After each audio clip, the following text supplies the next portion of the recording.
Finally, the muscles of the leg model. I won't be able to take this vertically much because it won't fit on the screen, but we should be able to do it well enough horizontally. We'll start with the most obvious, the gluteus maximus. If you remove that, you can see part of the gluteus medius, unless that's here. And then these are some hip rotators that we won't go into. This other muscle on the lateral side of the hip is the tensor fasciae latae. It doesn't mean coffee, it means lateral. The muscle itself is short, but it hooks into this long tendon called the iliotibial band that goes all the way down to the knee. On the anterior thigh, you can see here just a little bit of the iliopsoas that'll go up into the abdominal cavity. This diagonal muscle is the sartorius. That's the longest muscle in the body. And then we have the quadriceps group. Center is the rectus femoris. It has feather-shaped fibers, although that wasn't noticeable on the torso model. And then vastus lateralis, vastus medialis. How do you tell medial and lateral? Look for the big toe, or at the other end, the head of the femur. Both of those will be medial. There's also, if we remove the rectus femoris, vastus intermedius. And it's not very distinct here because they've made these fibers kind of continuous, but this center portion that's shorter is the vastus intermedius. So those four together are the quadriceps femoris, which extends the knee. Going to the medial side, this vertical muscle is the gracilis. And then we have adductor longus and magnus. Magnus kind of goes underneath like this.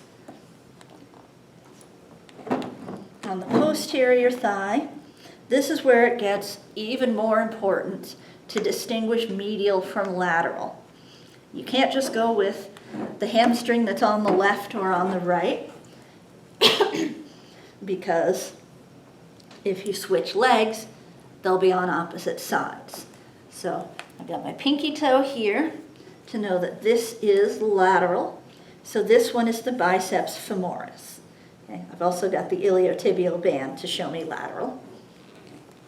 The medial portion is two separate muscles. The superficial one is semitendinosus. The deeper one that you can see through the edges is semimembranosus.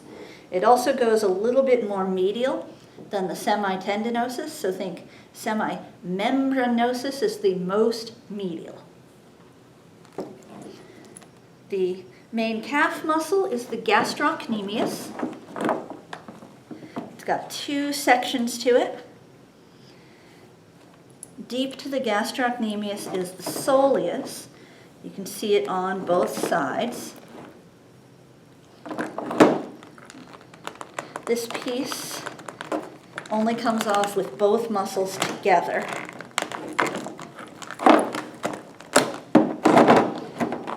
But if we do that, and one part of the gastrocnemius comes out, then what we see here is the soleus. If you notice the shape, that's how it gets its name, sole like the fish. Or you could think of it like the sole of a shoe.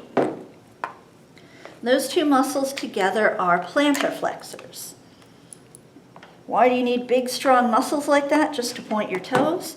Think about if you were standing up and pointed your toes. Then you need strong muscles.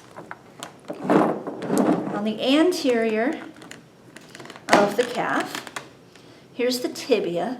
The muscle just lateral to it is the tibialis anterior. The tendon comes down here where it can invert and dorsiflex the foot. The next muscle out is the extensor digitorum longus. Okay, so like the extensor digitorum on the arm, it comes out to the tips of the toes and straightens them. It's called longus because there's also one in the foot called extensor digitorum brevis. Then this is the fibularis longus. It's the most lateral muscle in the lower leg. The tendon comes down here underneath the metatarsals, and it's the opposite in all ways to the tibialis anterior. It will evert and help plantar flex the foot.